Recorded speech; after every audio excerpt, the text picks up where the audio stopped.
Okay, well, good evening to members of council, to our staff, and those of you who have joined us from the community. It is Monday, April the 10th, 2017. We're in our council chambers. I'd like to call this meeting of Brighton Council to order. We'll move on to item 2.1, moved by Councillor McMurray and seconded by Councillor Martinello, that council approve the April 10, 2017 planning agenda as presented. Any comments? Councillor Ostrander, go ahead. Thank you, Mr. Mayor. I wonder if we could get a friendly amendment from the mover and seconder to add announcements after declarations of pecuniary interest. Actually, I was going to do that before, but okay, right after we approve the agenda, I just conferred with... Wherever, as long as we have them, if that's okay with the mover and seconder. Very good. Yeah, no problem. Okay, so we'll move to announcement. Approval of the agenda. All in favor then? Carried. Thank you. So at this point, we'll move on to our announcements before pecuniary interests. I would just like to say that I had an opportunity this evening, was over at the Legion and joined our cadets in our Vimy Ridge celebration this evening. It was the 1st Canadian Parachute Battalion RCACC, the Vimy Ridge commemoration ceremony this evening. Well attended, and again, we have a very strong cadet contingent in our community, and we'd like to thank them and the members of Branch 100 Legion for putting on the ceremony this evening. Councillor Ostrander, go ahead. Thank you, Mr. Mayor. The representative from Oldies 100.9, this will be his last council meeting with us. He's off to Ottawa. Yes. So Stuart, I'd just like to thank him for his attendance at these meetings. Yeah, he's been great. Congratulations, Stuart. We'll miss you. You've been a great asset to the community and to the media here. I'd also like to just to mention that on March 25th, a lady went missing from this very community with her dog, and it was on Friday that we were notified by the OPP that in fact Marjorie Lucas, her remains had been discovered off the shore of Lake Ontario at Grafton, and on behalf of this council and our community, would we like to extend our sincere condolences to the family of Marjorie Lucas on this tragedy.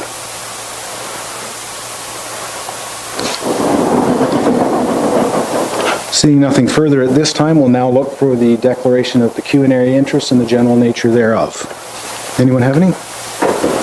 I'll be declaring, as I've just reviewed, citizens' comment, so I will turn the citizens' comment over to our Deputy Mayor, Laura Vink, as well as item 7.4, which is Lakeside Landing, of which I am the owner of 952849 Ontario Limited.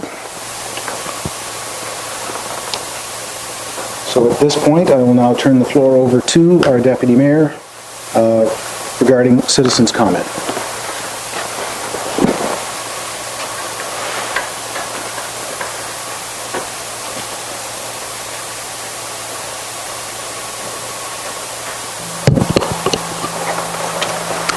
Okay, thank you. For citizen comment, I'd like to call forward first, we have Steve Blakey. If you want to come to the microphone.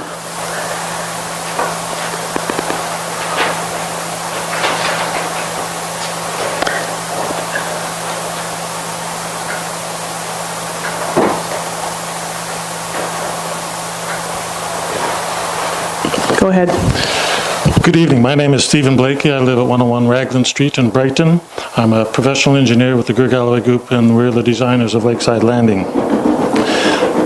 The sewage system, collection system designed for Lakeside Landing was approved by the municipality of Brighton for the new home at 284 Presqu'île Parkway in 2014. It's the same system, and this at 284 Presqu'île Parkway is connected to the 6-inch force main on Presqu'île Parkway. The existing force main on Presqu'île Parkway is a 6-inch diameter force main and not a 10-inch, as referenced in the staff report to council.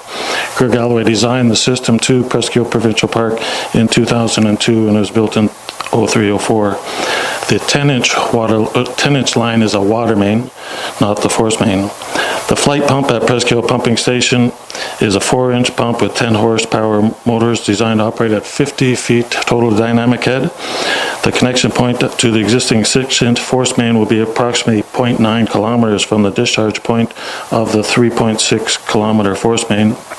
We calculate the pressure in the force main at the connection point to be 7 psi when the flight pump is operating.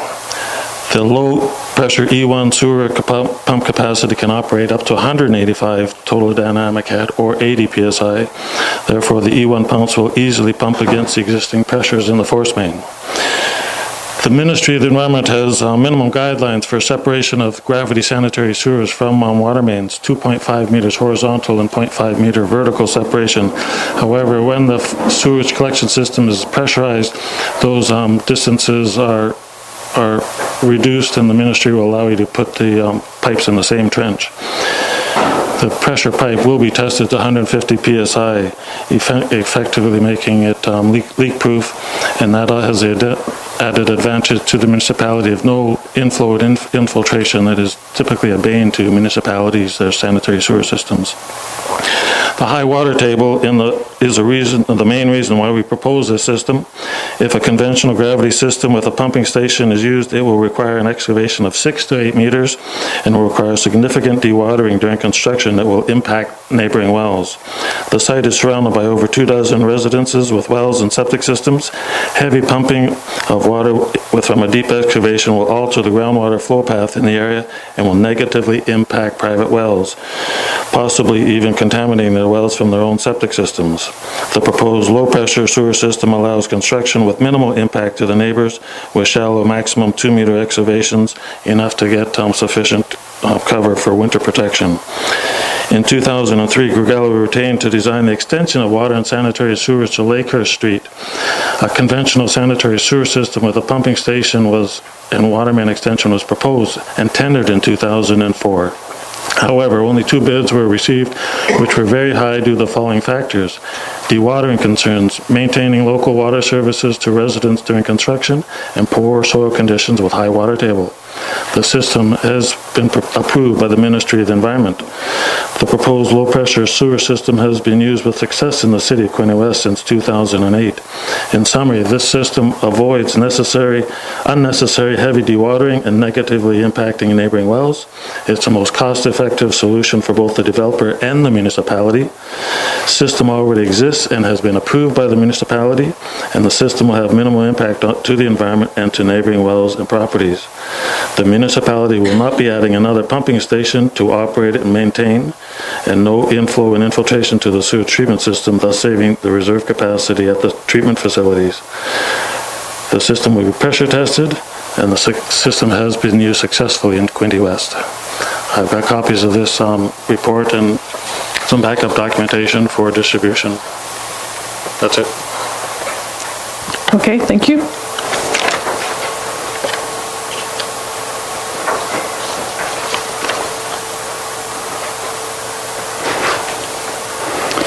Next, we have Mark Klemenczyk from Quinte West.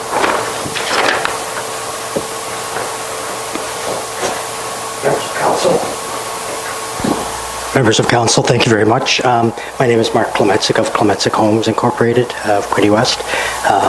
Currently developing homes and communities in Quinte West and in the city of Belleville. I am a licensed civil engineer, but I don't practice the field of engineering. I am a home builder, land developer. It's a second-generation firm. We work very, very hard and have been successful in having a very good rapport and reputation in our community, in the communities in which we develop. And I have experience with the E1 pumping sewage pumps, grinder pumps, and low-pressure sewer systems. One of the developments, not all each one, but one of the developments is a project that we did work with Greer Galloway and with Steve Blakey on. And I'm here by request just to pass on the benefits of what I've run across with my own experiences in using the system for whatever benefit it may be for the point of your discussions. 2009 was our first development with the E1. It was a 28-lot development called Pine Marsh Lane on the west side of Wooler Road, just south of Highway 401. It was 28 homes in the 15 to 2,000 square foot range. And the unusual thing about that development is that there was gravity sewer at the property. When the Telephone Road sewer system was put into service, it was Quaker Foods at the Trent Cold Storage operations. Properties along the route were serviced, and this property was one of them. We were not the owners at the time. We subsequently acquired the property from the previous owner who began development applications. And again, though the property was serviced with sanitary sewer, gravity, manhole, the restrictions to flows that were required in that area because of the desire to offer sewage to a larger area than would typically be allowed resulted in anybody developing there having to provide sewer systems with reduced flow. And the E1 system was suggested by myself to the engineering firm that had been working for the previous owner as a solution, and it was accepted by the municipality. Not initially welcome. We had to explain a little bit and arrange to have the manufacturer come down, and it was once they saw the operation and started to do a little research of their own, I was surprised at how quickly it was received and accepted, and I was concerned about its path through the administrative environment, and again, that was done very quickly without incident. There was a few calculations that were missing in our submissions, but other than that, the system was approved, and the reason it was utilized, we were pumping downhill, if you want to consider that. And the only reason we used them was that this system, because it's a fully sealed system, was considered to have lower design flows. That is, there is no infiltration of groundwater into manholes and things of that sort that typically happen with gravity sewer systems and are just a fact of the nature of those types of pipes and installations. And so this sewer system was used this sewage system was used primarily because it was considered that this would reduce the flow to the municipal sewer. And those 28 homes were built in 2009 and 2010 and were all sold and occupied during that period. Our second development was Freedom Crescent, which was 60 homes in the east side of Trenton, just north of Hamilton Road, sort of above the hill from the YMCA. And in that case, the property that we acquired was given service designation, but the sanitary sewers in the area were much too shallow to service that development. So the decision was made to utilize, based on our experience with the first one, we thought another perfect example for a totally different reason, to use the E1 pumps. And those 60 homes, that subdivision was serviced in 2011, and those homes were built in between 2011 to 2014, and were all occupied during that period. And currently we are building homes immediately west of Walmart on the north side of Highway 2 in a development called Apple Grove Acres. And the first phase of that development, 60 homes, is complete on gravity sewer to a pumping station by Walmart. The second phase is also underway, 56 homes on gravity sewer to the pumping station at Walmart. The third and fourth phases are scheduled for servicing this fall, and they will all be done with E1 grinder pumps. There was the possibility existed to service the entire project with gravity sewers, but the depths of the sewers, due to the nature, the lay of the land for phase 3 and 4, would have been such the entire project would have had to have very, very deep sewers. The cost of servicing was higher. The municipal concerns of staff were that these extremely deep sewers would be expensive to maintain in the future because of the depths of manholes and structures of that sort. And our application was put forth with a suggestion of the E1 pumps, and that was accepted, and again accepted by the Ministry of Environment as well. And they will be going in. That will be another 70 homes, some townhomes, some semis, and some single detached homes. Our own experience has been rather positive. The installation of the pumps, we were concerned because of our reputation to make sure that whatever we're proposing is something that's not going to be a burden on the municipality or on anyone else. Our reputation as home builders is such that we were concerned that anything we put into our homes and market and sell to homeowners is also something that we're prepared to stand behind and believe in. And it was in that vein that we have completed the 2 developments of 88 homes, and we'll have another 70 going in shortly. That's basically the gist of what I wanted to, for whatever it may help you in your discussions. Okay, thank you. Next I have Bonnie Otswald from Brighton.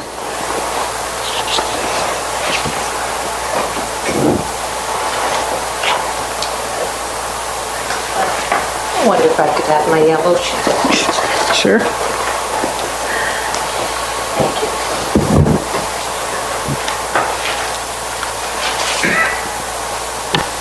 Okay. So I'm Bonnie Ostwald. I'm a neighbor down where Lakeside Landing will be going in. I live on Lakehurst Street. I'm here and a few other neighbors are here tonight, but I really don't want to speak, except to say I'm not an expert, but wanted you to know that we want to thank staff for having made a close look at the proposed sewage system.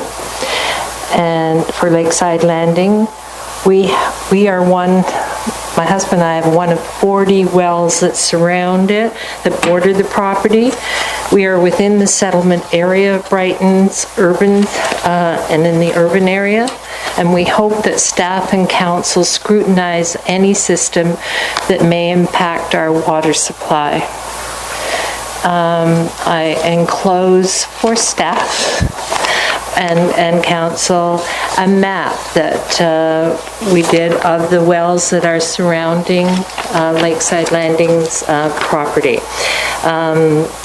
Now, there was a hydrogeological study done by the developer in 2014, and they surveyed several wells, and you will see on the map that none of them go down Lakehurst Street in the direction of the flow of what we expect is the flow of the groundwater, except for 3 houses, one on the north side of Lakehurst. Anyway, that's just for your edification, and I'll put this in.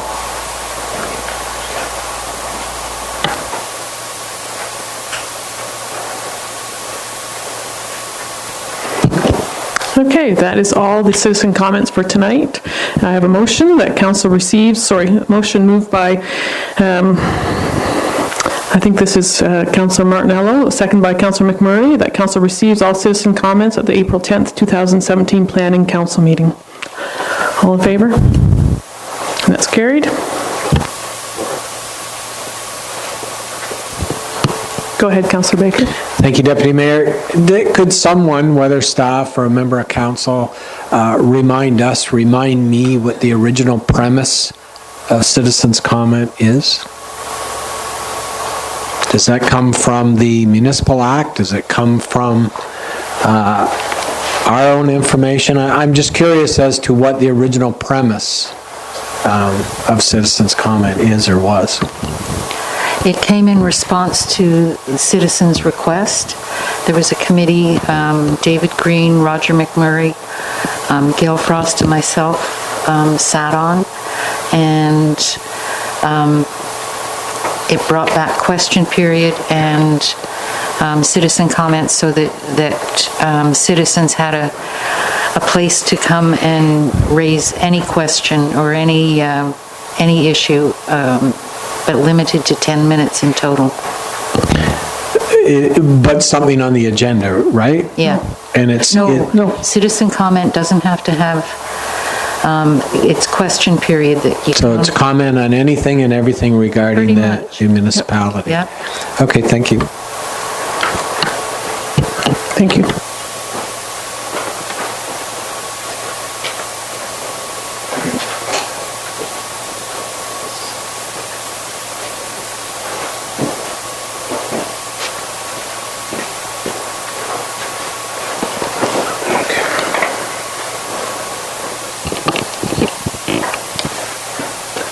Okay, so we'll now move on to item 5.1, which are our delegations this evening. And first up this evening, we have Megan McDonald, who is here from who is the Executive Director of Habitat for Humanity. Megan, would you like to come forward with your presentation, please? And good evening and welcome. Thank you. Thank you, Mayor Wallace and members of council, staff, and everyone in attendance. I appreciate the opportunity to come and speak a little bit about Habitat for Humanity.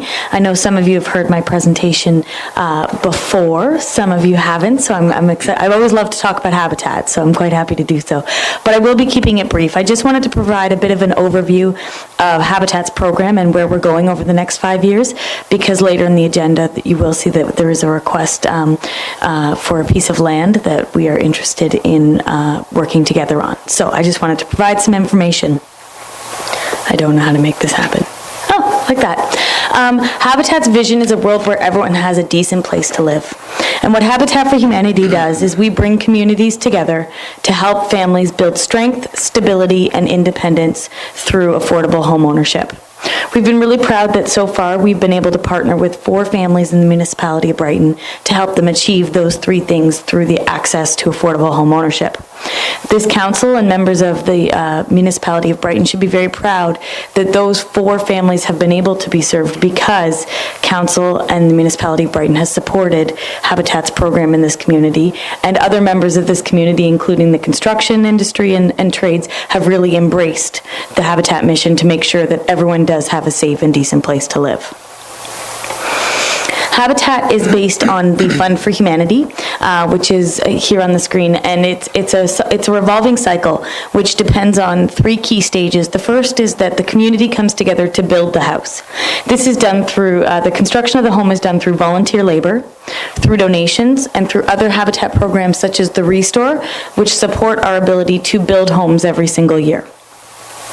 We then sell those homes, and they are purchased by homeowners who are able to purchase a Habitat home because we offer an interest-free mortgage, no down payment, and payments that are geared to income.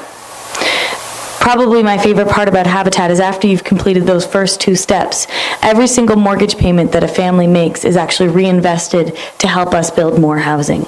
So over the years, the 50 families that we've served through affordable home ownership have helped each in turn the next family achieve that same dream of home ownership through their monthly mortgage payments. This cycle continues and continues until hopefully everyone has a decent place to live. At the center of this cycle is our partner families, who, in addition to paying an interest-free mortgage, also are selected and invest 500 hours of sweat equity into the construction of their home and the support of Habitat programs across Northumberland County. Since 1998, we have helped 55 families through the Habitat program in Northumberland County. 5 of these families have been residents of the municipality of Brighton. I said 4 before, that's through home ownership. We've done 50 families through affordable home ownership across the county and 4 in Brighton. In 2014, we partnered with Northumberland County and with United Way to launch the Renew It program. And through that, we offer interest-free loans to homeowners to help them complete much-needed repairs on existing structures so that they can afford to stay in their home. And we've actually been able to do at least one of those Renew It projects here in Brighton, bringing the total number of families served to 5. But we are building so much more than homes through this program. All of these things that form a house are what we have found is the result of access to affordable home ownership. And at the bottom, our contributors, which includes our donors, our volunteers, and our partners like the municipality, have formed that foundation for every family. A lot of people always want to know, we talk a lot about the families and the impact that Habitat has on the families, but it's so much further than the families. The community impact, we are turning renters into homeowners and increasing the tax base in every municipality we work in.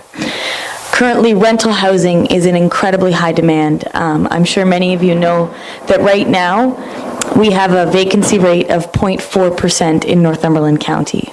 A healthy vacancy rate is 3%. So access to not only affordable housing, but just even finding a place to rent is almost impossible. So every time a Habitat house is built, we are actually helping to free up more rental housing stock. We also did a study, Habitat for Humanity in Canada, for the social return on investment that determined that for every $1 invested into Habitat for Humanity's home ownership program, it initiates $4 worth of social benefit. This is actually $175,000 per family served in Canada. Imagine that times the 50 families we've served in Northumberland County.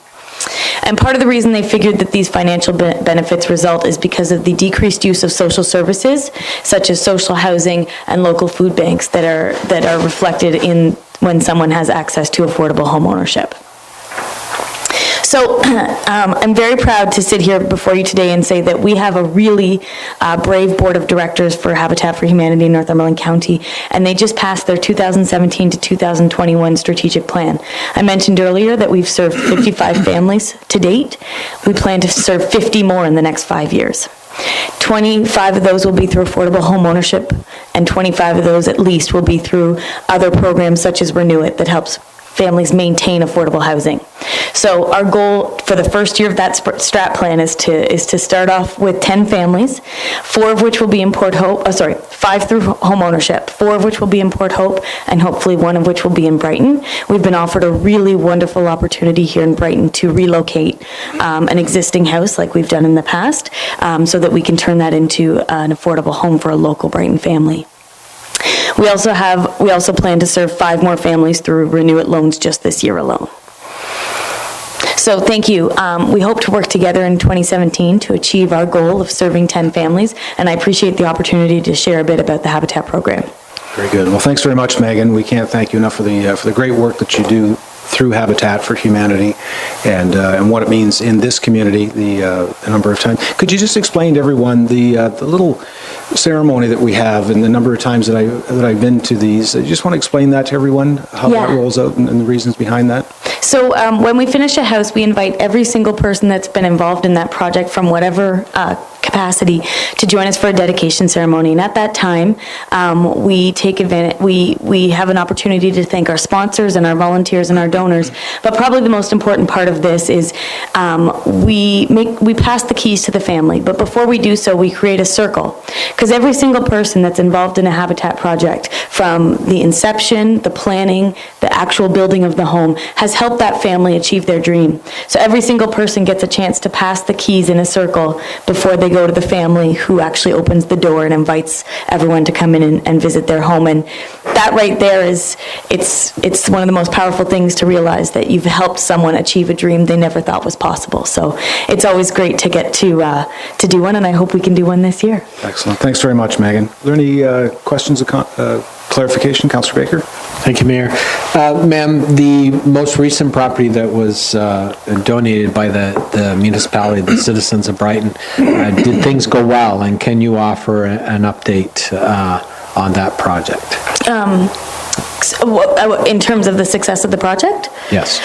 So we successfully relocated the home. We were able to put it on a raised foundation, and there's been a homeowner living there for over a year and a half now, and making mortgage payments and contributing into the Habitat program to build more houses. So quite a success. And this lot is right next door to that, right? Yeah, and it's actually, there's 2 Habitat lots that the municipality donated that this is beside, because there was one on Dufferin and one on Pinnacle. Very good. Anyone else? Seeing none? Okay, well, thanks very much, Megan. Thank you. Again, continued success with all of your endeavors across Northumberland County. So this has been moved by Councillor Martinello, second by Councillor McMurray. The council receives the presentation by Megan McDonald, as Executive Director of Habitat for Humanity Northumberland, as information. All in favor? That's carried. Thank you.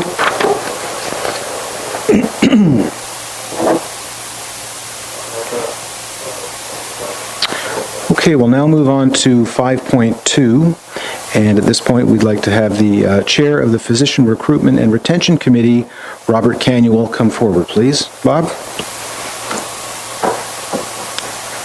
Thank you. Mr. Mayor, thank you. Councillors, thank you. As Mayor Mark had indicated, I chair the Brighton Physician Recruitment Retention Committee.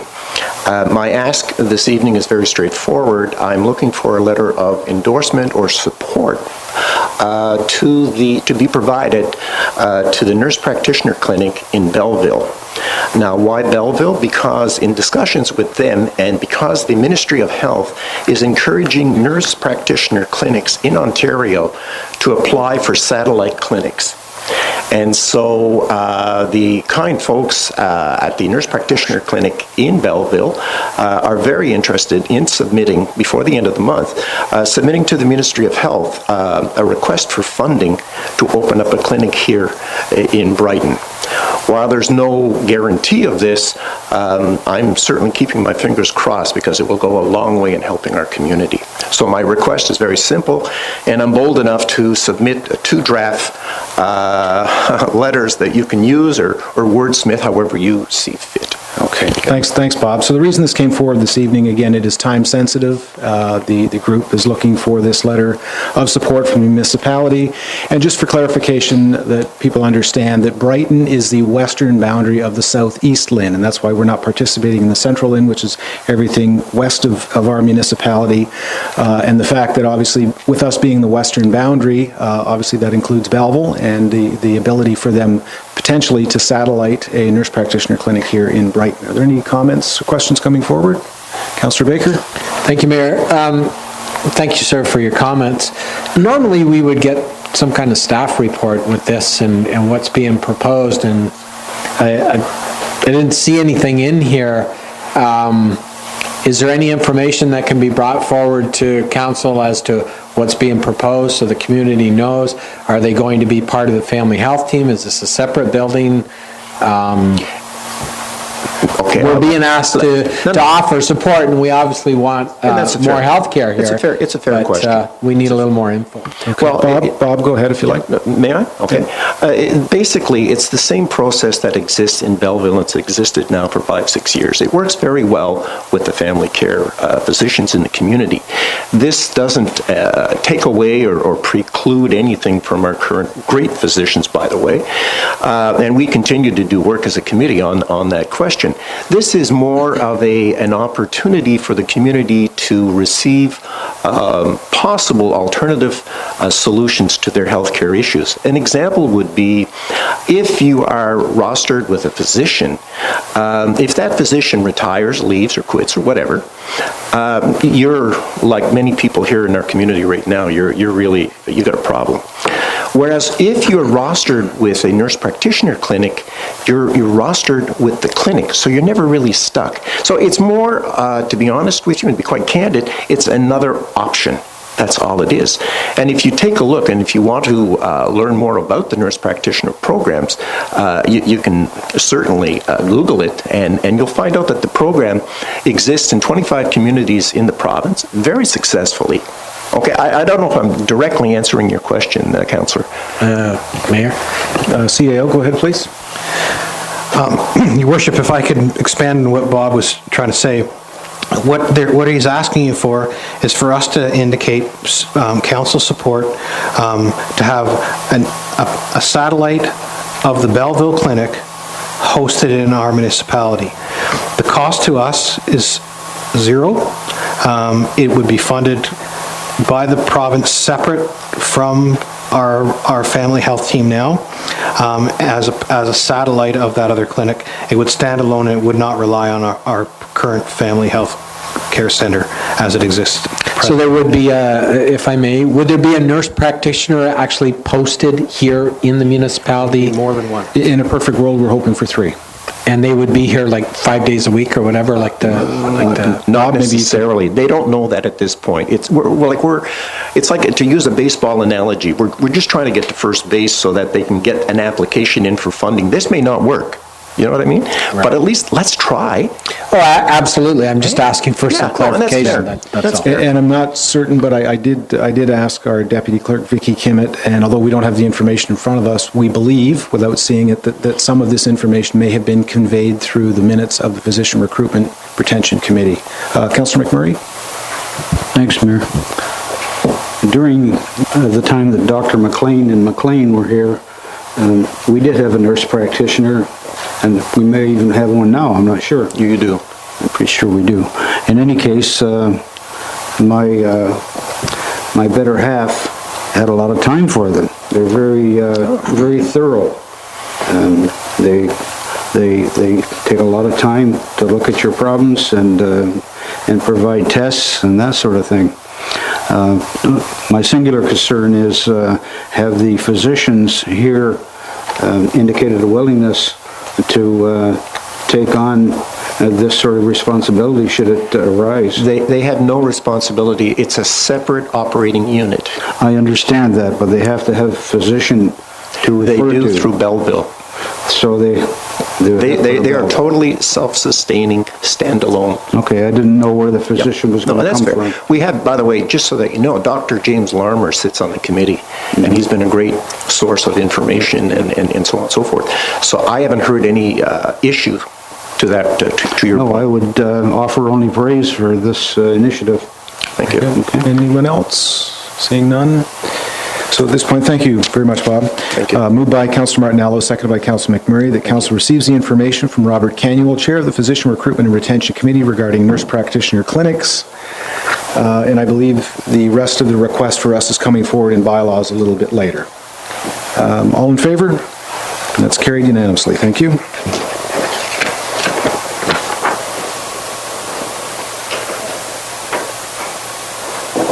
Okay, so we'll move on to our statutory public meeting, moved by Council Martinello, seconded by Council McMurray. Council now moves into the statutory public meeting pursuant to sections 34, 51, and 53 of the Planning Act, RSO 1990. All in favor? That's carried.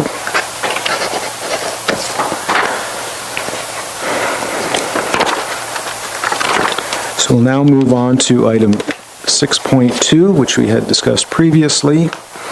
This evening, we have a public meeting regarding a requested amendment to the municipality's comprehensive zoning bylaw. The file number is Z04-2017. The owner is Stanley Jones, and the location is 255 Lakeshore Road in the municipality of Brighton. Mr. Ashton, by what method and on what date was notice of this proposed bylaw given, please? Notice of this public meeting regarding the proposed zoning bylaw amendment was sent by first-class mail March 20th, 2017 to all property owners within 120 meters of the subject property. Notice was also circulated to all agencies required under the Planning Act. In addition, a signed notice was posted on the property March 22nd, 2017. Thank you, and would you explain the purpose and reason for the proposed zoning bylaw amendment and what it would accomplish, please? So Carol Ann Dunn, on behalf of Stanley Jones, has applied for an amendment to the municipality's comprehensive zoning bylaw to rezone certain lands located at 255 Lakeshore Road in the municipality of Brighton.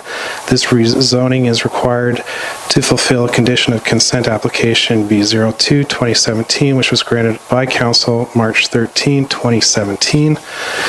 This rezoning application recognizes the shoreline erosion line of 50 meters from Lake Ontario through rezoning of this property from shoreline residential to environmental protection zone and ensures conformity with the provincial policy statement, Northumberland County official plan, and municipality of Brighton official plan by addressing the health and safety issues associated with development along Lake Ontario.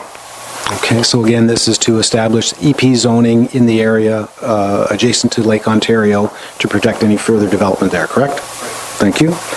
Does the applicant or agent wish to make any comments this evening?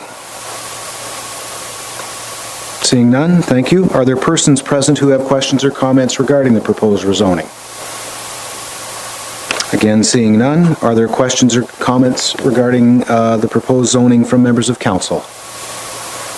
Seeing none, and a second opportunity for the applicant or agent to make any comment at all?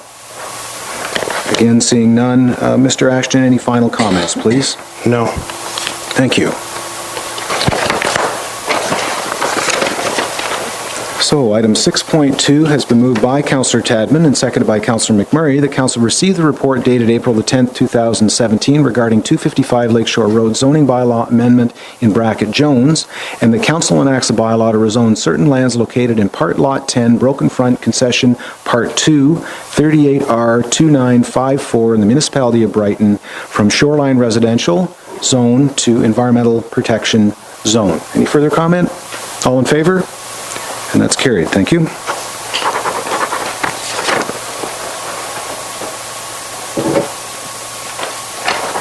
So we'll now move on to item 6.3. This is a consent delegation. Our file number is B03-2017. The applicant is 1502280 Ontario Inc. The property is in Concession 2, Part Lot 6, 39R6440. Part 4 in the municipality of Brighton. And again, Mr. Ashton, by what method and on what date was notice of this consent application given, please? Notice of this consent application was sent first-class mail March 23rd, 2017 to all property owners within 60 meters of the subject property.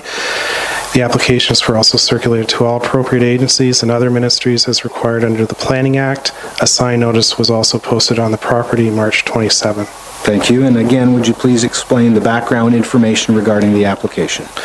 The consent application B03-2017 is to request a severance of 0.6 hectares from lands at the northeast corner of Huff Road and County Road 2 or Main Street, being concession 2, part lot 6, 39R 6440, part 4, for the creation of a new rural residential zone lot. Both the severed and proposed lots comply with the minimum frontage and area requirements of the rural residential zone.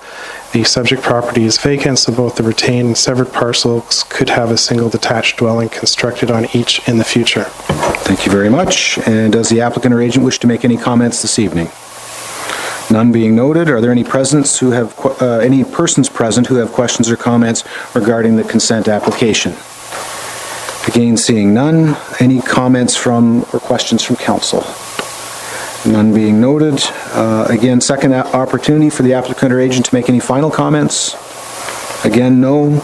Mr. Ashton, any comments from yourself? No. Thank you. Does council wish to make a decision on this evening? Very good.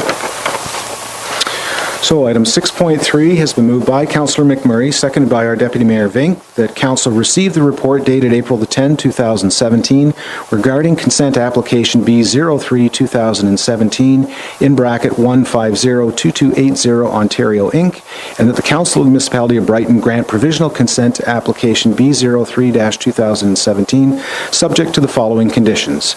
Item 1, that the applicant shall lay out and dedicate by deed to the County of Northumberland a 0.3 meter in bracket 1 foot reserve along the frontage of County Road 2 for the retained portion to ensure that future access egress to this lot is taken from Huff Road only. Item 2, that all taxes be in compliance with the municipal requirements prior to the deed being stamped. Item 3, that cash in lieu of parkland in the amount of $500 be given to the municipality. And item 4, that 3 paper copies and a digital copy of a registrable survey and the appropriate deed be prepared and deposited with the municipal clerk within 1 year of the granting of consent. Any comments from council? Seeing none, all in favor? And that's carried. Thank you.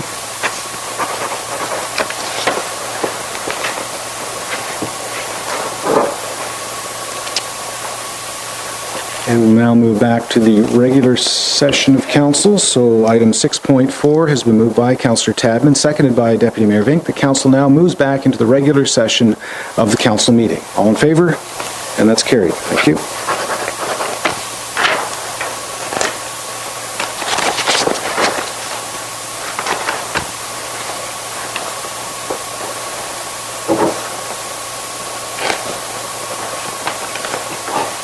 So we'll now move over to item 7.1, which is the Municipality of Brighton zoning bylaw number 140-2002. And Mr. Ashton, I'll turn the floor over to you, sir.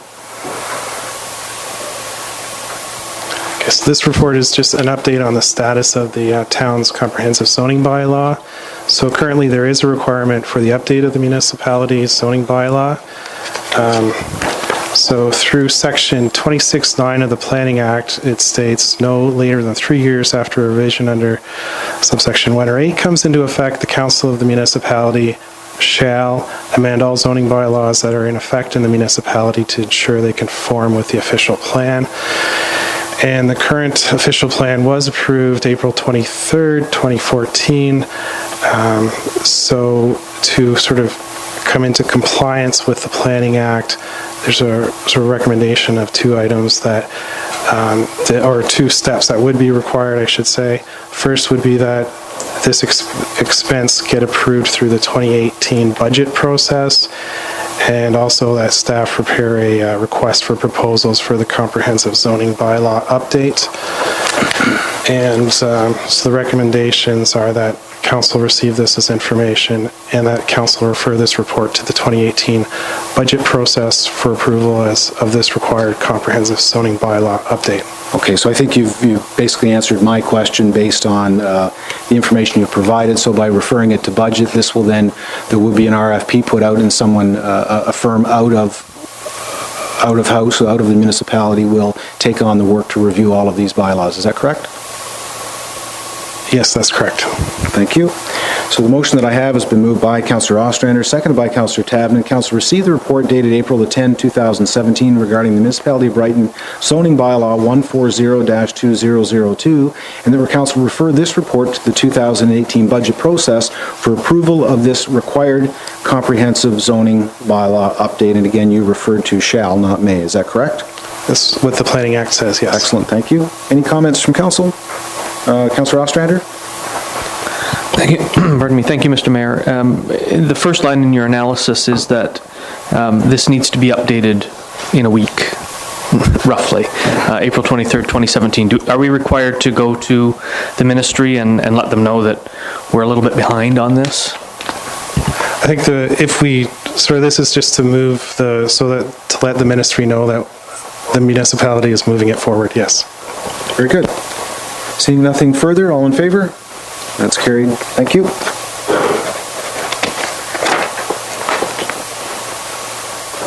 So we'll now move on to item 7.2, and again, I'll turn the floor over to Mr. Ashton to speak to this report, please.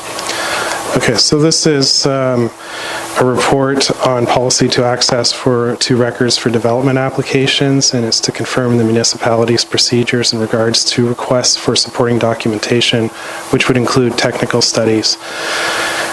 So there was a recent request to the municipality of Brighton for a copy of specific supporting documentation in electronic form of a past development application. And as a result, staff has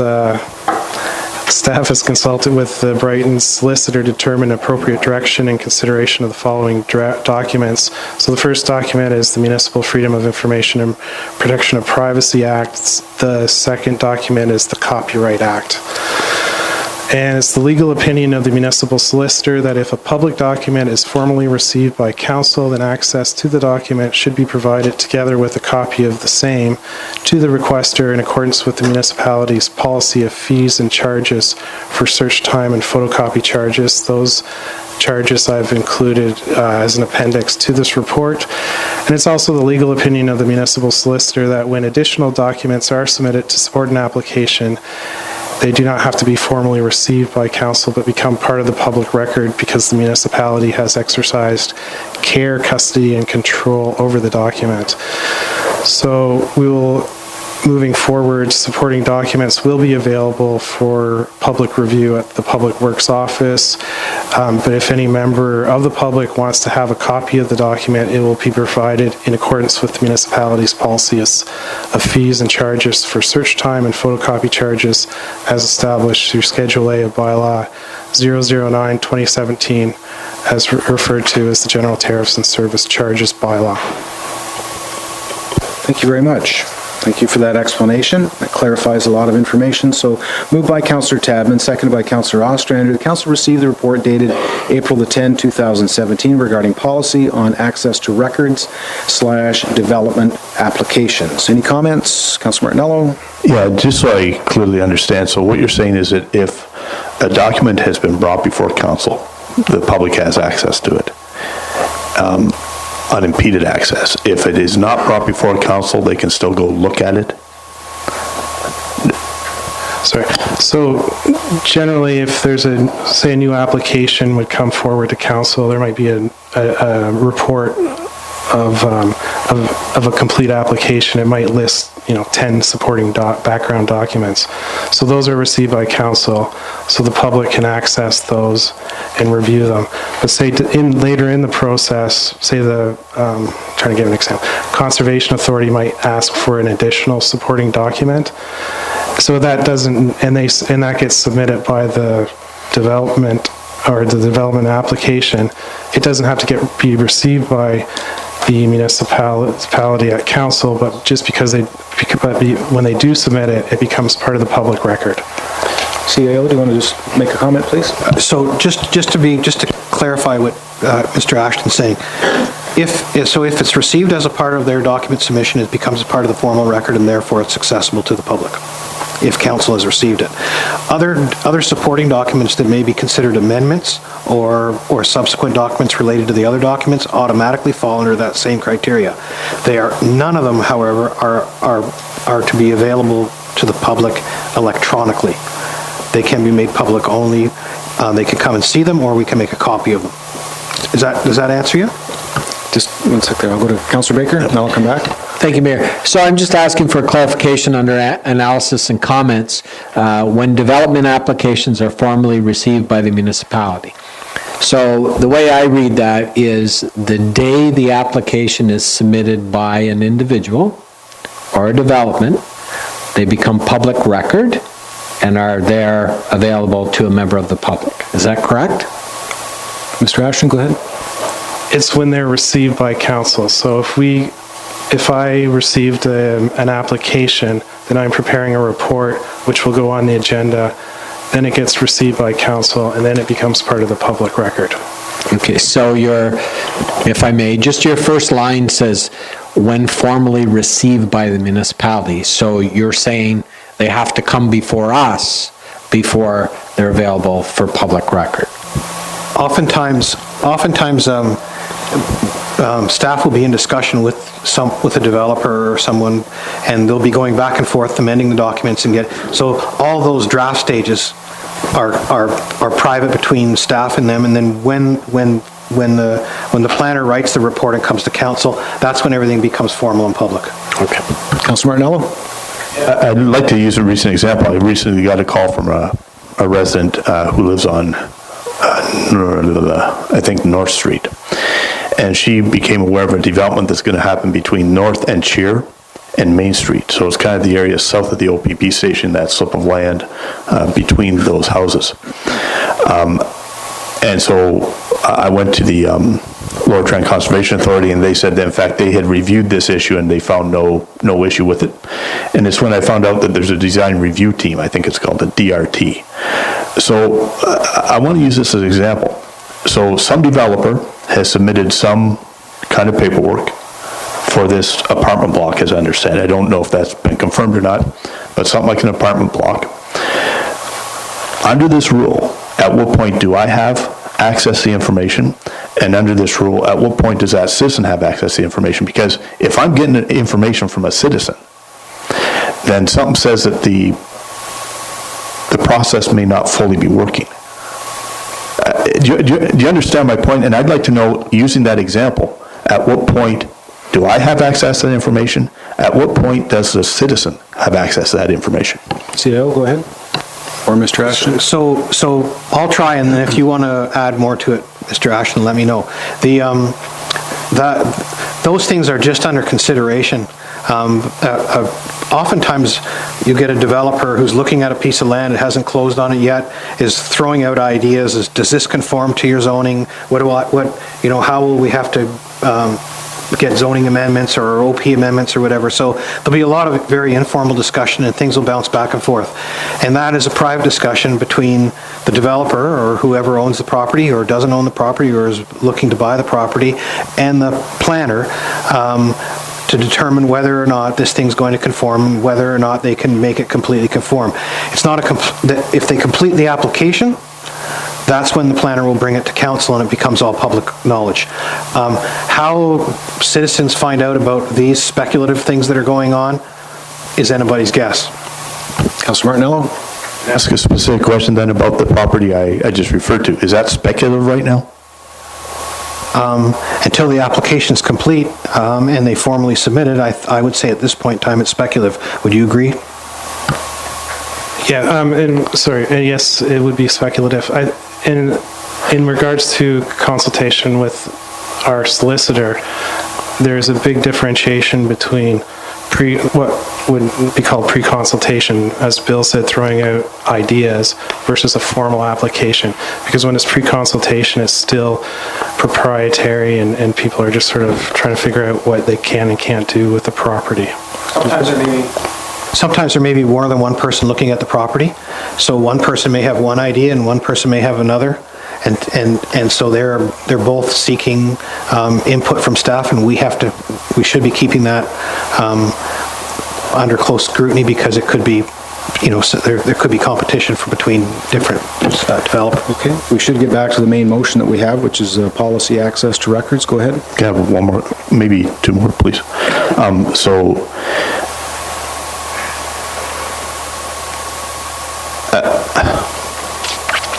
At what point would all of council know what's going on with the development?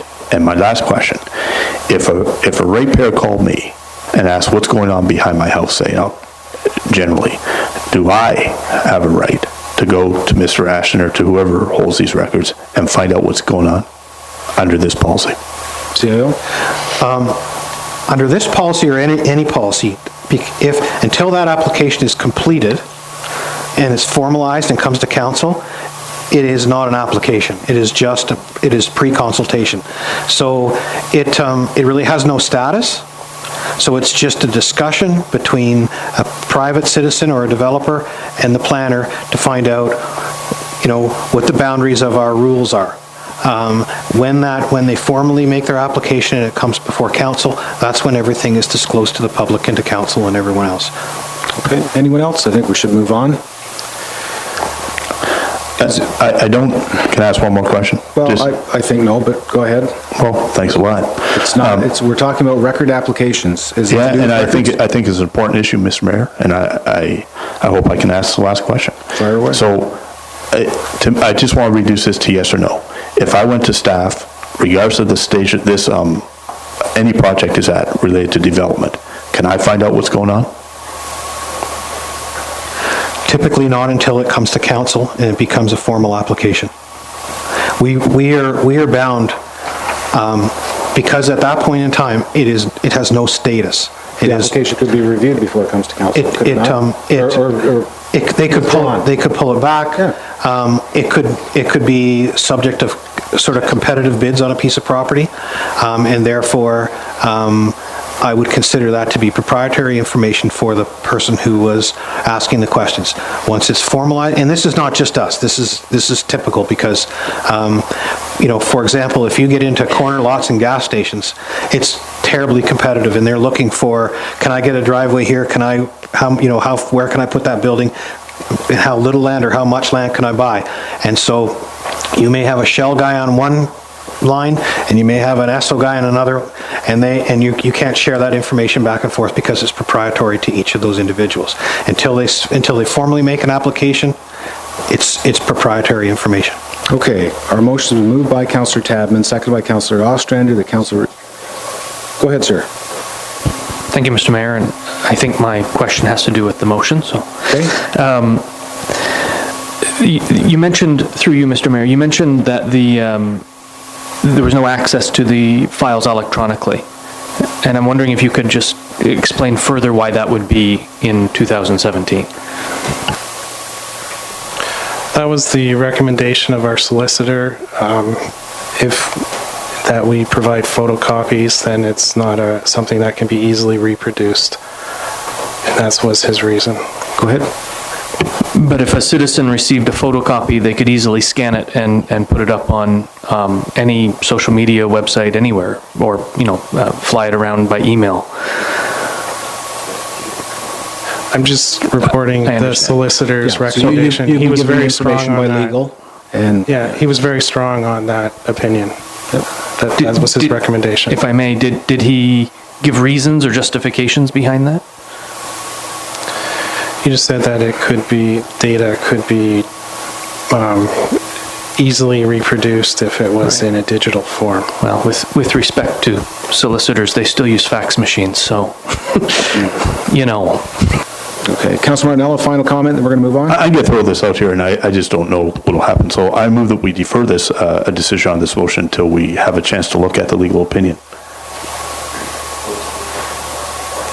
What are we looking for? We're hearing, I'm not disputing that staff have... I'm not disputing anything. I'm just saying if there's a written legal opinion, I think it would be useful to see it, because my recollection of this issue is it turned on the definition of proprietary.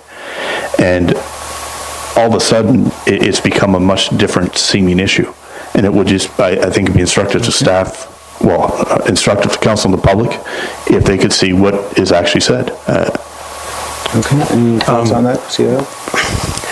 I think it was a telephone conversation you had, it wasn't a written opinion. No, there was a telephone conversation plus a written lawyer's letter as well. Okay, so would it cover the comments made tonight? Yes. Then we'll share it. Okay. Before that motion is moved, I put a motion on the floor, and I'll see if the mover would want to remove his motion from the floor, that we refer this back to staff and have the policy include the release of electronic files for citizens. Against the opinion of legal? Okay. Are you going to second that or agree with that, or? Yes, I would, before the deferral. Is that? As opposed to? I would suggest you withdraw your deferral and we just refer it back to staff and let another policy come forward that includes. Okay, good enough. So the language is then to refer it back to staff, include? To include the permitted use of electronic files for release. And we'll let staff bring a policy back and we can have a discussion about that. Mayor Walls? Just I'll read the motion and we can talk about it when we have the motion on the floor. Can I add something that it may prevent another right, and is, can we set a timeline to that?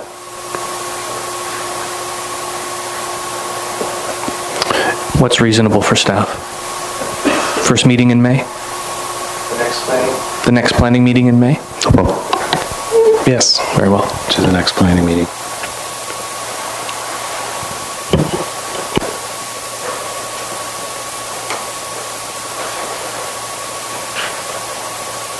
So when this report comes back, I'll wait for the motion to come. When the report comes back, it will also include the information from legal, so we will see that also. So all we're doing is asking for a report to come back with legal and then make a decision at that particular time, okay?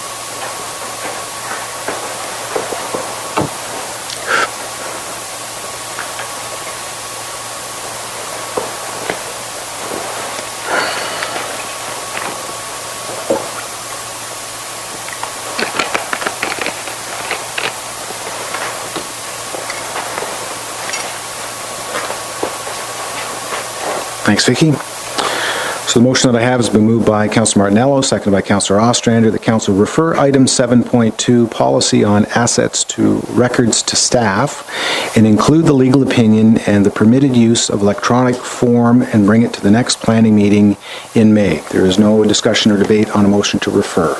All in favor? That's carried.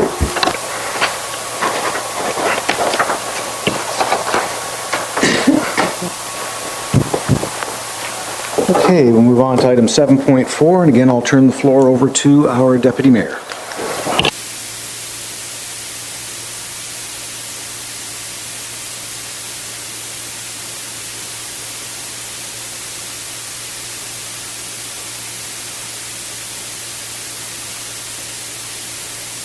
Point 3 has been moved by Councillor Tadman and seconded by our Deputy Mayor Vink. The council received the report dated April the 10th, 2017 regarding the Brighton East Industrial Park evaluation criterion and the purchase offers to consider purchase price reductions. Mr. Ashton, anything you'd like to add to that, please?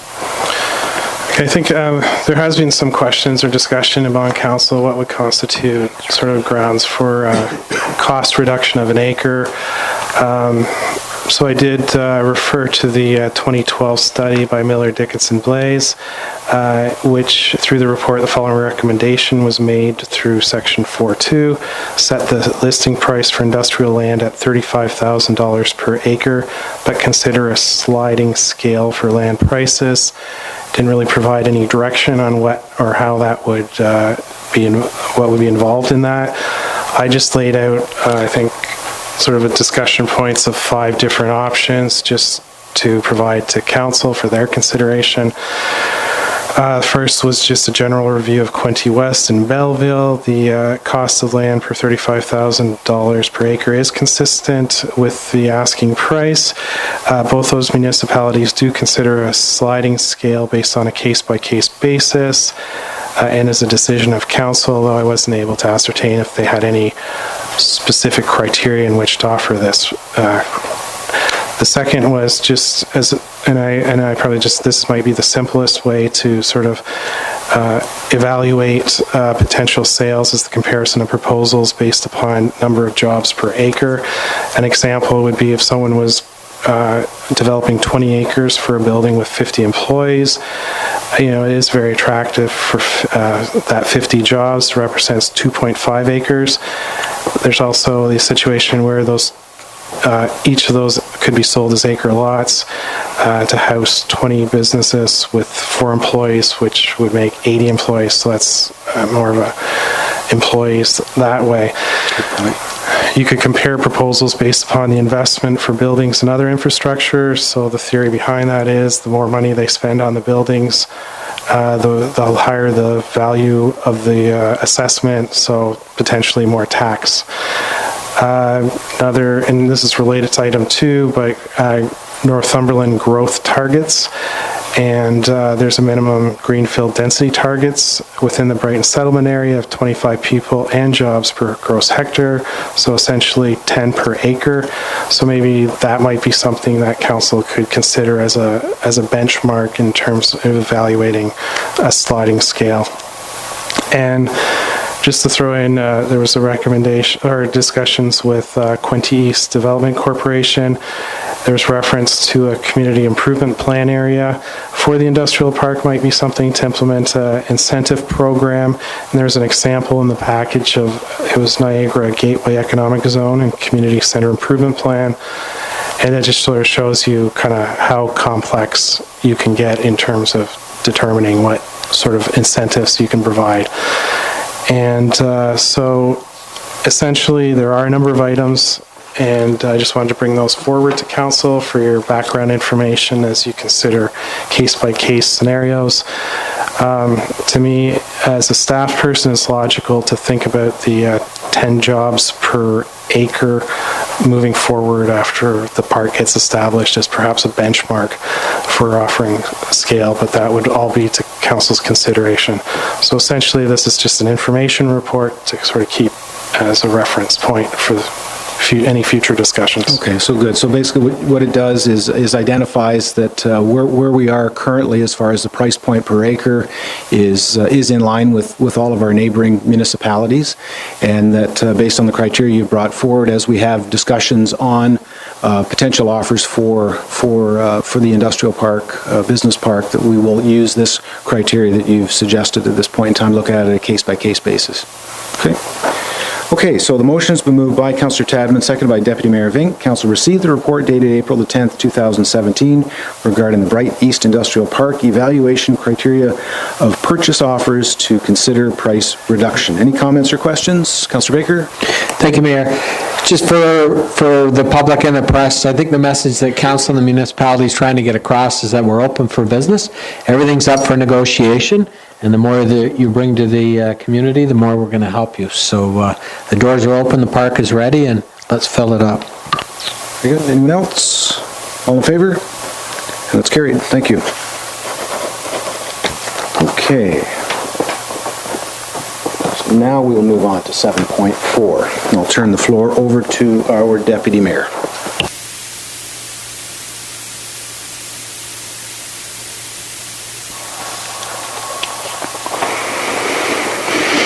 Okay, for 7.4, I have a motion moved by Councillor Ostrander, seconded by Councillor Martinello, that council received the report dated April 10th, 2017 regarding Lakeside Landing subdivision, proposed low water pressure sewer, and that council supports staff decision to require a conventional sewer system, and further, that council directs staff to vigorously defend any legal action taken against the municipality with regard to Lakeside Landing, and further, that the municipality of Brighton save harmless any member of council or staff named in any legal action regarding Lakeside Landing, with the exception of any member who may have a pecuniary interest in the matter.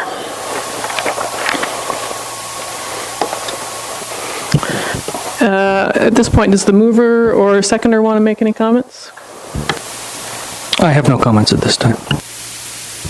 Any questions? Go ahead, Councillor McMurray. Thanks, Deputy Mayor. I lost a lot of sleep over this one, and I think I'm probably going to lose a lot more. In any case, I'd just like to say that I have no axe to grind with either the proponent or staff or the engineering firm.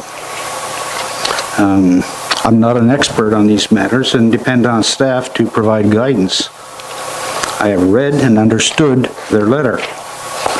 While serving on council, members, all of us, have a duty to act in the best interest of the corporation and the citizens they represent. I take my responsibility seriously, and my view may not make everyone happy.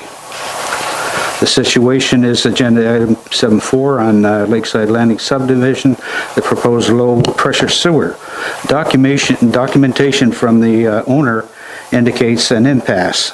I find it difficult to believe, as there's always compromises to be made on both sides.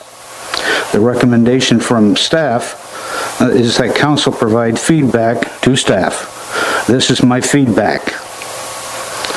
The low-pressure system is complex, electrically powered, and thus more subject to failure. And if you don't believe it's complex, I have one right here for you to look at. The interconnection link to the wastewater treatment plant has not been established, and municipal staff are concerned. My recommendation is to avoid the high-pressure, low-pressure interconnection and connect or consider a gravity system. The closest municipal facility that will carry sewer is the force main from Presqu'île Park. I recommend a tie-in of the gravity sewage system, if chosen, with a pump with a PSI compatible to the force main. Question 3, interconnection with a 60 PSI force main with a low-pressure sewer system, 12 PSI, I understand. Low-pressure system line carries underscored, underlined, in all caps, huge risk and liabilities should sewage under high pressure be forced into low pressure lines and contaminate costly new residences. To my knowledge, post-assumption repair and maintenance of the proposed low-pressure system has not been established. I would avoid the issues by using a gravity system. And to the best of my knowledge, municipal staff are not trained to repair or maintain low-pressure sewage systems. Additional municipal staff may need to be added in the long term. Number 6, the subdivision, Lakeside Landing, is surrounded by existing residential dwellings using wells and septic. A gravity sewer would suffer infiltration by groundwater if a pipe was to develop a break. This is a regular occurrence with gravity sewers and is not a significant concern. It would only affect the wastewater treatment plant. On the other hand, if a pressurized pipe were to develop a leak, contamination of adjacent wells could occur without knowledge of the existing well owner as well as the contaminating residence owner. The risk and potential liability could be avoided by using a gravity system. Pressure systems have been around only since 1970 or so. Gravity systems are the gold standard in my book anyway, and have been used for millennia.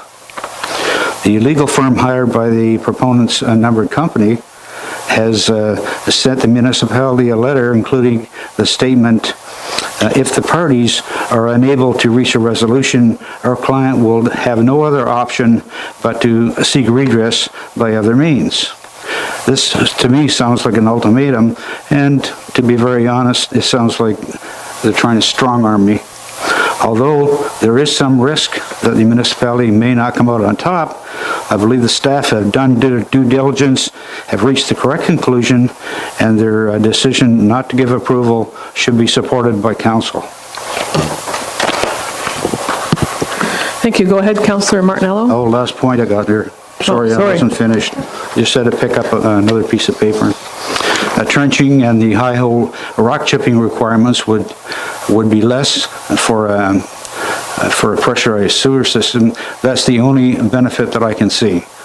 Although costs would be less if a low-pressure system were used, the increased liability, the possibility of contamination, complexity, interconnection, difficulties, repair, maintenance issues, and possible increased municipal staffing costs make the gravity system the most viable choice. I recommend use of the gravity system to service the sewage needs of Lakeside Landing, and my last statement is I do support Lakeside Landing. I have voted for it time and time again, and it's an important development in this community. It creates jobs, and I do support it, okay? This is simply about the sewage system, and I don't support the pressurized one, and I understand neither do staff, so I support them. Good for them. Thank you. Go ahead, Councillor Martinello. I agree with most all that Councillor McMurray says. The only thing I disagree with is the fact that he says he has supported it. For the most part, I've been consistently opposed to this. I think it's the wrong thing in the wrong place. And to speak to the duties of councillors, I'll just quote the Municipal Act and then a part that it comes from the Municipal Councillors Guide 2014, which is the most recent Municipal Councillors Guide published by the Municipal Affairs and Housing. So Section 224A of the Municipal Act says, in role of council, to represent the public and to consider the well-being and interests of the municipality. The Municipal Councillors Guide goes on to further describe that, and it says, well, I flip some pages. It says in part, with many issues, and that's speaking to councillors, you will have to consider a variety of conflicting interests and make decisions that will not be popular with everyone. And I get that. You may wish to use your judgment and base your decision on the best interests of the municipality as a whole. I'll go back to Section 224. It says to represent the public. That means the whole public. It does not mean one person. It does not mean one group of people. And I think that this proposal is against the best interests of the municipality, and I will support what staff write. Go ahead, Councillor Baker. Thank you, Deputy Mayor. So if I may, I have a couple of questions for clarification. So these pumps are electric. So when they're installed, is there a fail-safe that's installed? Like these pumps go into every home or every apartment, townhome, or whatever. Does the developer put in like backup systems in case the power goes out? Like what happens if the power goes out? Typically, no. It is basically what they're proposing is a small pumping station for each individual home. These things have been approved by the Ministry of Environment. I'm not certain that they were anticipated to be a replacement for a gravity system. It is my sense that the point of this system is where you can't get a gravity system to work or it's prohibitive for some reason or another, this is an alternative that may be used. And that's where this report lies, is that we've asked a lot of questions to the developer's engineer regarding why a gravity system is not achievable here. And we're not satisfied that they've made their point. This is not to say that this couldn't ever be used, but the point of this is that we feel the best system is a gravity system. It's something that we're familiar with. It's something that we have the tools and equipment to work on. It's something that has a very long proven track record, whereas these other systems, much less so. I've spoken to other places where they've been in place for 10 years. They are somewhat less enthusiastic than what you've heard tonight. In terms of the units themselves, each unit has a small pump that, like a grinder pump, that pumps it into a small diameter system. There's a bunch of check valves and ways of shutting it off. They go into a communal line, and the communal line relies on the pumping action of various pumps throughout the development in order to deliver the sewage to the municipal system at the end. It remains a fairly small diameter system, and you know, my research, which is not exhaustive by any means, they say they haven't had a huge amount of problems with that. you have to have some specialized equipment to deal with it. But the majority of issues that they have are with those pumps and chambers at the house locations. And they're indicating somewhere around a 10-year lifespan is what they're experiencing. Can I ask? One more, you follow up? Yeah, well, it's another question. Go of- ahead. So are these pumping systems, are they covered by the Tarion warranty, like the 1-year new home warranty? Like, does it cover this system? And once that warranty's up, does the municipality assume any kind of liability? Like, if we were to approve this and the warranty runs out on the house and then the system fails, like, does the taxpayer at large assume some kind of liability because we approved it to Gwen? My expectation is that these would be a part of the builder's package, and therefore they would be probably covered by Tarion. But again, it would be a fairly short term, and I mean, I don't anticipate that these things would be blowing up in a year. What they're proposing is that they would be under private ownership, and so therefore our collective system would be dependent on a series of private pumps, which doesn't give me comfort. So if sorry, Deputy Mayor, I'm trying to get this clarified for me. So if, once the warranty warrant, and they're considered private pumps, so the person that's buying the house, if it failed, it would be incumbent upon them then. Now, what about these communal pumps? Does that become like the municipality's responsibility, or the people that bought all the houses? There are no communal pumps. When I say the communal pumps, I mean each of the individual pumps that are located either at or in one of these homes become a part of a communal system. So our line in the street, which we would own, the movement of the sewage through that line would be reliant on the pumping action of private pumps on private property. When those pumps failed, those homeowners would be responsible, the way it's proposed, those homeowners would be responsible for the replacement or repair of those pumps. I do have more questions, Deputy Mayor, but if you want to move on, I don't want to. I'll go around and then come back to you, if that's all right. Councillor Tadman? Thank you, Deputy Mayor. Just listening to one of the residents, Mrs. Otswell, and her concern for her well and her neighboring wells, did I hear that the conventional sewer system hookup would severely impact those wells? Do we have any assurance that it won't? What the proponent has indicated tonight was that during the construction period, they'd have to do water, and there is a, he's indicating that he feels there's a likelihood that it would impact the wells. My experience is that if it did impact the wells, it would likely be temporary, and there would be measures that could be taken to make sure that it was temporary. There are trench plugs and other things you can use to stop the movement of water within the trenches below the water table. So the construction itself may have some impact, but long term, I think there's lots of measures that could be taken that would prevent a long-term impact. Go ahead, Councillor. So you're certain that it wouldn't affect the wells, have an impact of any infiltration or anything that could spoil their wells? They're going to have to do some dewatering to install the water main to begin with. Yeah. We've offered them numerous options to consider, and have not heard back from them regarding the depth of the sewer and how it impacted the homes and how they could deal with it in the homes with the gravity system. We've also offered them some relief from a typical sewage pumping station that would be in the municipal right-of-way. In other words, typically these things would have buildings and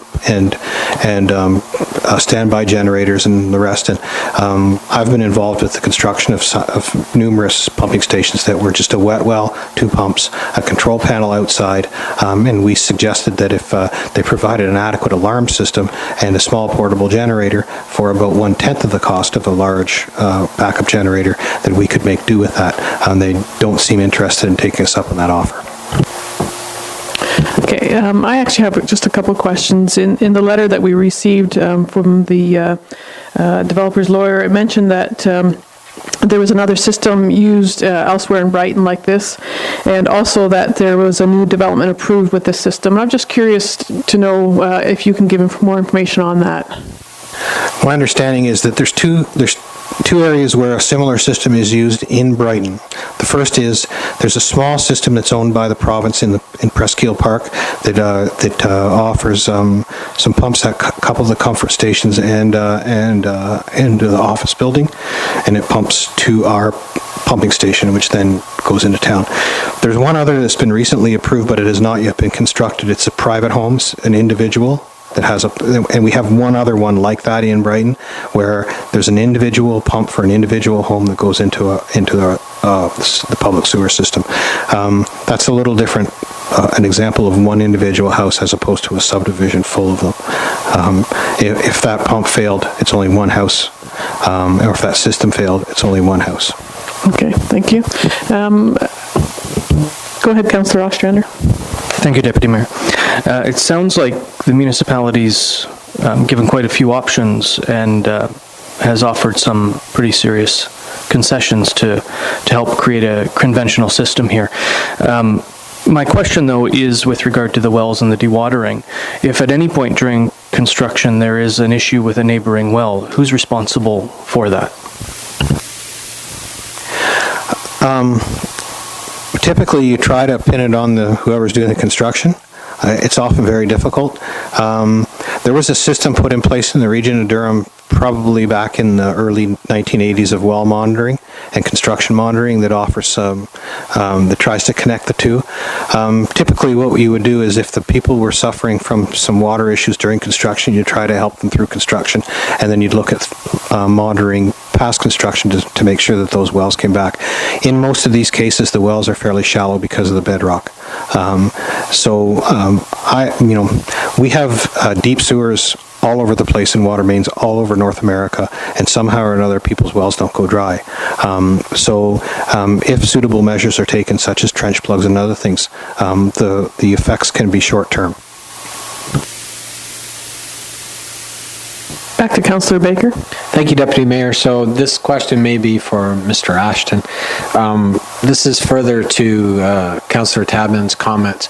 We heard during the citizens' comments that there was concern that digging the trenches for a conventional gravity system may negatively impact adjacent wells. Do we know if the homes being proposed here are going to have basements? Because I asked that question because if there's concern about digging the trench for the pipes, would there not be the same concern if you're digging basements? I'm just looking for clarification. Are they the same depth? Typically in a conventional system, the sewer is deeper than the foundation because usually your foundation drains into it, it goes downhill to the street, and then but again, that's another option that would be available. I mean, if anybody lives in the country and has a septic field, they know that very rarely, unless you live on a hill, does your sewer outlet go out below your basement floor elevation. It usually goes out midway down the basement wall, and then it goes to a septic system that's generally shallow. So we could use that same philosophy here, so long as we kept the sewer under the frost line. They could have the sewers not drain the basement floors, but if they wanted to have plumbing in the basement, there's a very commonly available system where you have a pump that comes with a toilet, and you put your sink into it and you put your shower into it, and it pumps up to the sewer system, and there would be no public involvement in that. That would be a private system, and they're very commonly available and they're rather inexpensive, so that would still allow full servicing of houses with a more shallow sanitary sewer. These are all options that we've put on the table that we're trying to find ways of offering them relief from the obvious cost of digging deep trenches in bedrock, because obviously that may be so expensive if you were to have to go 15 feet through bedrock that it may make the subdivision undoable. So we've asked them to look at all these options, cost them out, and demonstrate why a conventional system cannot be used. Because it is my feeling that it's my responsibility as a representative of this municipality is to say, stick with the conventional system unless you can prove to me otherwise. Unless you can prove to me that the conventional system is not possible, I don't think we should be entertaining alternatives. So this, If you have a follow-up, go ahead, and then Councillor McMurray. so He's this, giving me the this eye. whole area is bedrock then, so any issues that would arise to dig the trench for the pipes would also arise if they tried to dig a basement, right? So it's all bedrock, it's all the same material? The depth of the bedrock varies, but it's fairly similar. And then there's a couple other things to consider is that in my experience along the shorelines of Lake Ontario, it's sedimentary limestone. Generally speaking, the first 2 or 3 feet is pretty pliable, and with a fairly large excavator and a pick, you can pick through it. And it's not, you don't need a ram hoe, or you don't need any real specialized equipment. So it's a little more expensive, but it is doable. When you get into deeper excavations, which you would have to for a number of different things here, it could get quite expensive. But that's the nature of the beast. The point I'm trying to make is the same equipment that would be required to dig the basement could be used to dig the trench, right? Is that a fair assessment? So if the equipment... It'd be compatible. So the equipment's already there to dig the basement, you could dig the trench. I mean, you dig the hole for the basement before you put the piping in for the, right? If I may, I think these are legitimate questions that we raise, and I think we need to put dollar values to them and complexity issues to them, and ask the developer to make his case. Is it not possible to use a conventional sewer system in this development? And if it's not, then we'll look at other options, and then we'll look at ways of safeguarding for the municipality and other things. But right now, I think the onus is on the developer and his engineer to demonstrate to us why a conventional system cannot be used.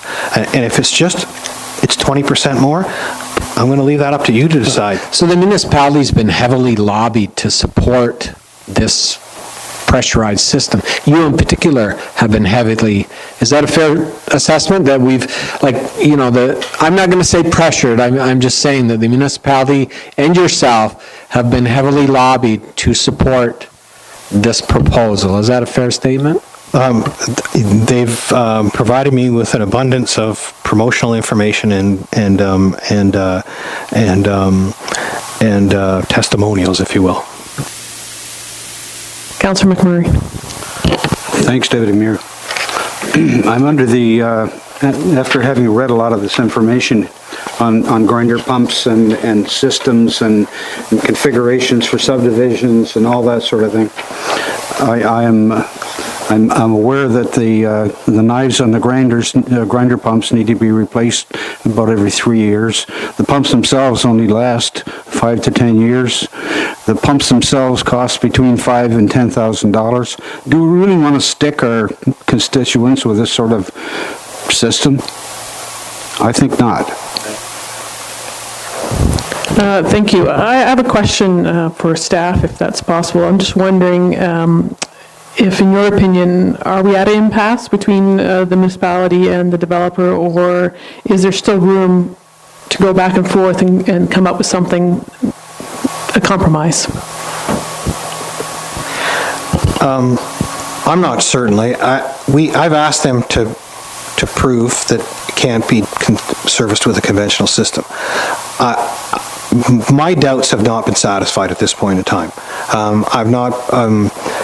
I don't know whether this is 10% more or 20% more or 50% more in terms of the value of their anticipated construction compared to the conventional system. We talked a little bit about pumping stations that we would have, and some numbers were thrown around, and I offered some of these options.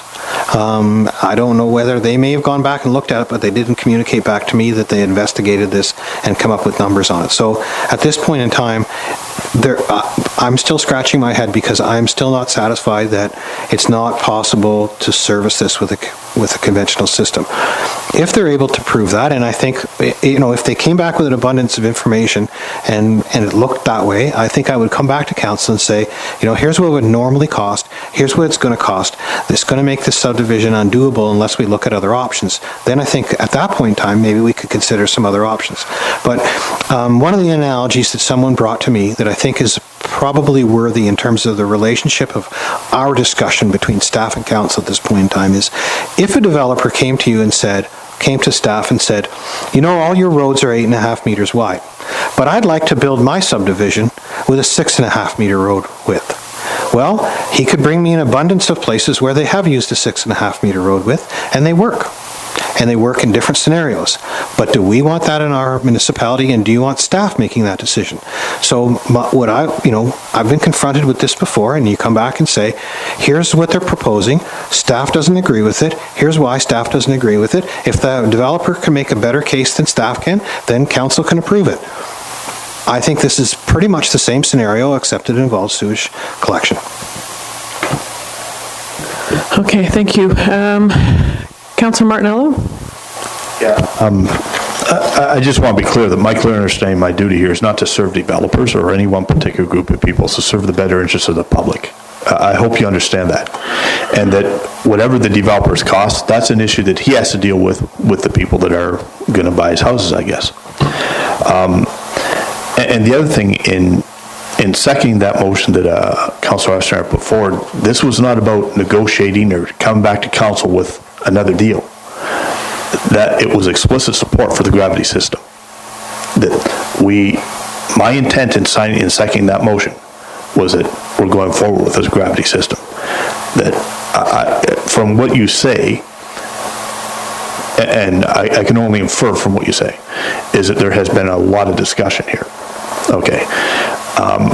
And the time has come to make a decision. I have read your report. We disagree on numerous issues, and that is clear. On this one, I fully agree with you, and I appreciate that you've come forward and said what you've said and written what you have written.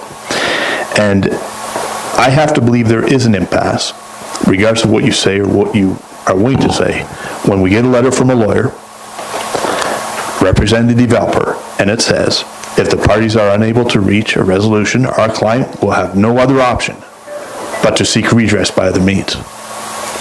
If that's a veiled threat or an unveiled threat, I don't know, but that sounds like an impasse to me.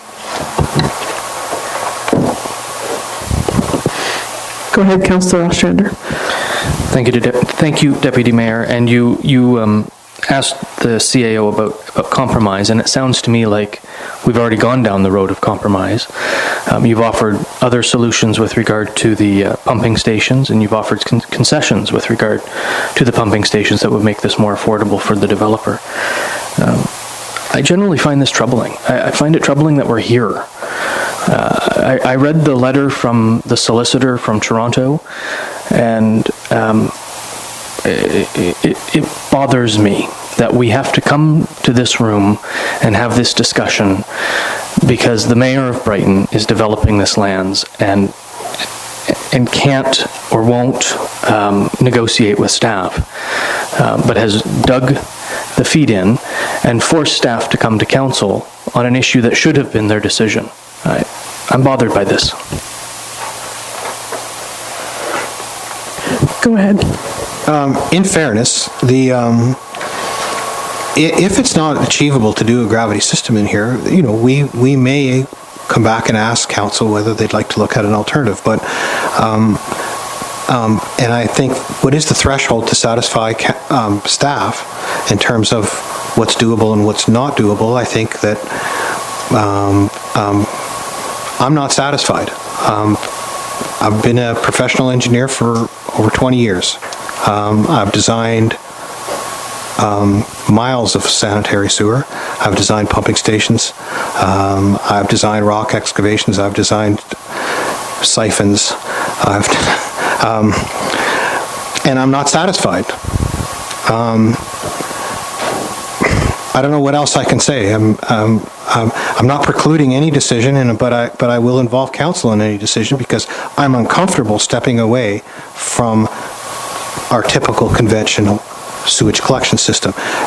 But if it's not achievable, then I will come back to council and ask. But at this point in time, I have to rely on what I know.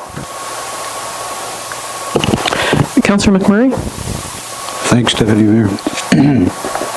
If we had an integrity commissioner, I'd probably be tacked to the wall for micromanaging, or attempting to micromanage.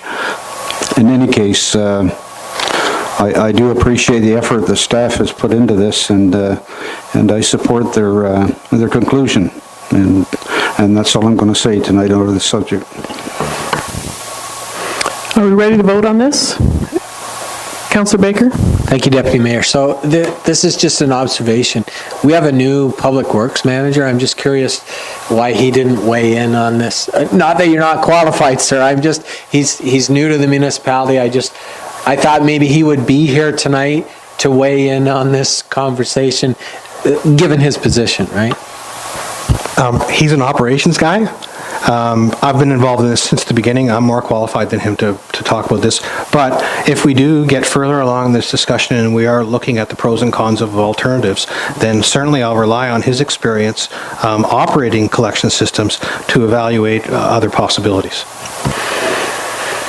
Councillor Martinello? Again, I was hoping that this resolution was fairly straightforward, that it meant we're going with gravity system. How it's done and the mechanic of sticking pipes together and how deep it goes, that's between you and the developer or the developer's engineers. But in terms of the system, my intent is making the decision here. In this report, you said that council provides feedback to staff. The motion that's been written is fairly explicit. It says gravity. I hope that finalizes this question. It brings it to an end. The other thing is, in part, and I point no finger here. We've had fairly vigorous discussion about various issues. I certainly don't want a repeat of all the time, money, effort, heartache that went into 42 Chapel Street, where we had a developer build a house, and then in that case, the basement didn't even flood. And we had a person who complained about, water sitting in the backyard, basically, and at great expense to the taxpayers fixed that. I didn't agree with what happened there. I agreed that it should be fixed, but I had hoped that the developer would be made to pay. Nothing happened. I cannot imagine what the cost would be if these pumps started failing when you had 47 or 46 houses full of shit. I don't know how else to say it.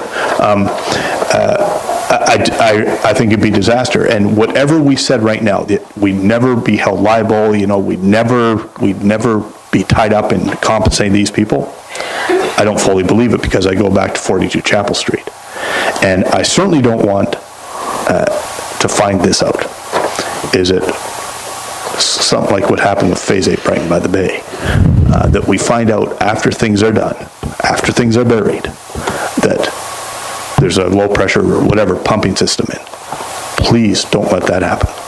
Do you know what I mean? Like this is an entirely different scenario. I understand that, but it's about notification and knowing. I'm not comparing the sewage systems. I'm comparing when we know what we know and the action we take. That's all this is about. I don't care about the mechanic of the sewage disposal system. That's why we're here. I know it is, but what I'm saying is, please don't come back and say it's done and we put in. Do you know what I mean? That's all I'm asking. Anyway. Okay, are we ready to vote on this now? For vote.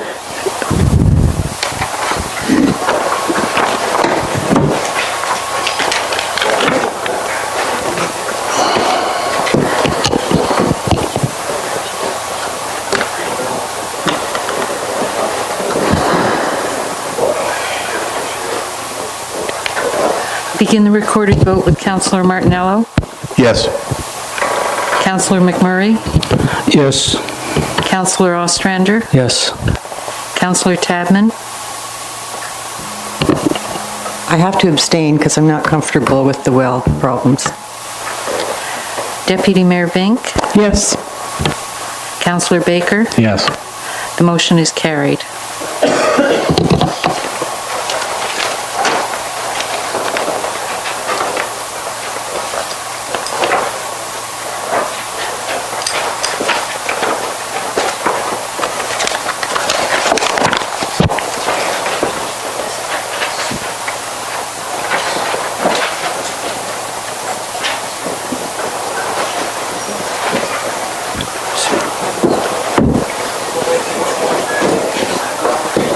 You think so?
Okay, so we'll move on to item 7.5.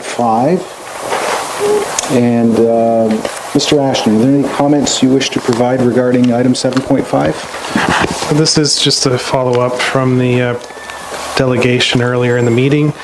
It's with regards to the potential for the municipality to donate a lot in between Pinnacle and Dufferin Streets for the proposal of moving a house for Habitat for Humanity to that site. It is designated and zoned industrial, so there will have to be a process to redesignate the property and rezone the property. So if council chooses to donate that property, that'll be the next step within this process. And I think that's... Okay, CAO, go ahead. Just to confirm, Mr. Ashton, the OP and zoning process we'll be doing in-house? So, yeah, we will bring forward the official plan amendment and the rezoning in-house. I have talked, the one thing, because it is industrial, it'll have to have a certificate from the ministry for clearing it as industrial lands. I have entered discussions with Habitat for Humanity to see if they were capable of those costs, although if that might be something to consider for the council to donate the cost of that tonight as well. Okay. Do you have any idea what those numbers are? I would hazard to, I hate to guess, but... That's fair. That's fair. Okay.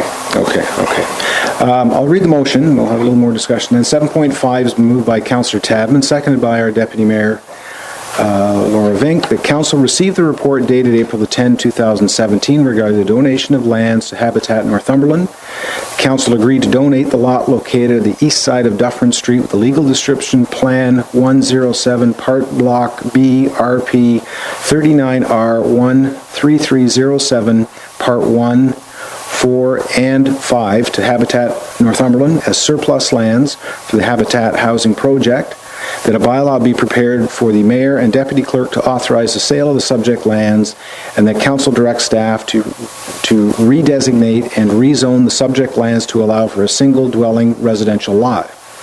Additionally, the council exempts the Habitat Northumberland project from development charges, building permit associated fees, planning fees, surveying fees, and legal fees, and the council directs staff to proceed with any necessary preparation or registration of the documents and survey for preparing a reference plan for the creation and disposition of the subject lands, which will include identification of existing easements on these lands.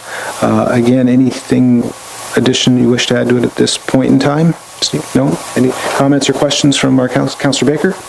I'm just curious, did they give any indication, or do they know when they'd like to move forward, assuming this goes through? Okay, I did speak with Megan at the beginning of the meeting, and I think you're on a pretty critical kind of a timeline that you'd like to continue to see things move forward as can happen, realistically as can happen, so. Like this Megan? year, or? Oh, yeah, absolutely, yeah.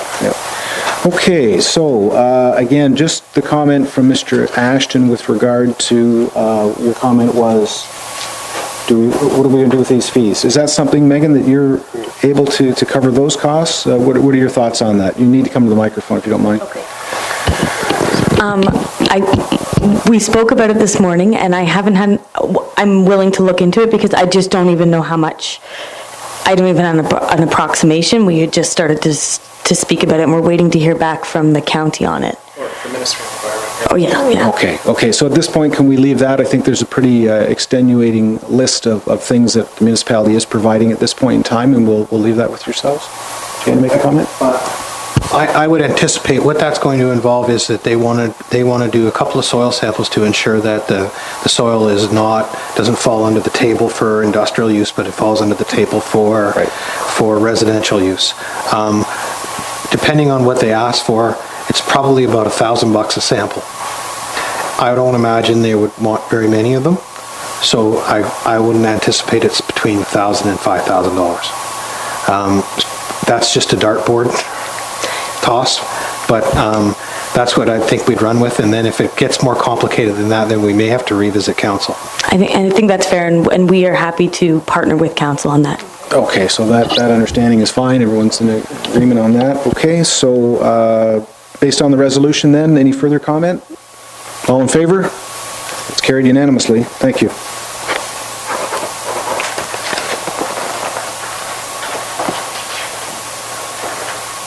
Okay.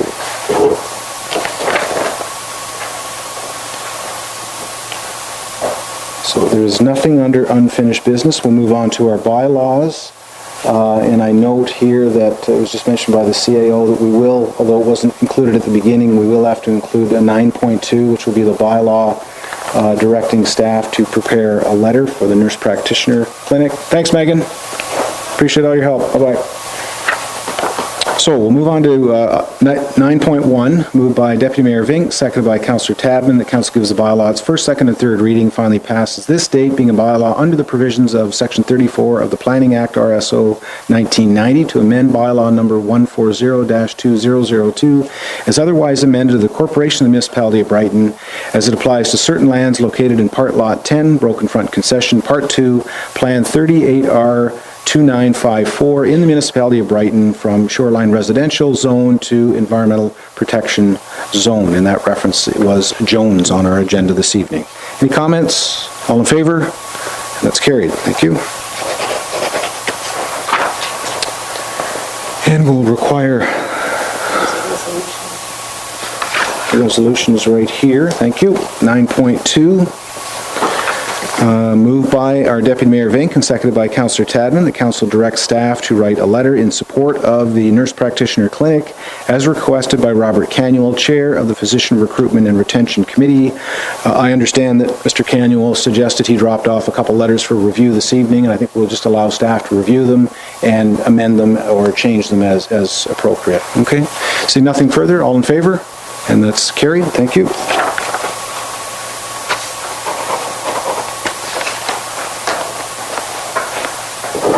Okay, question period. It's an opportunity for members of the public to come forward at this time and ask a question about something that has been on our agenda this evening. Once, twice? No? Okay. We'll now move to take a probably about a 10-minute recess so we can move into closed, and I'll ask at this point publicly if there's any questions from the press, unless you wish to come forward or ask a question from there. Okay, we're going to recess till about 25 to, folks. Thank you.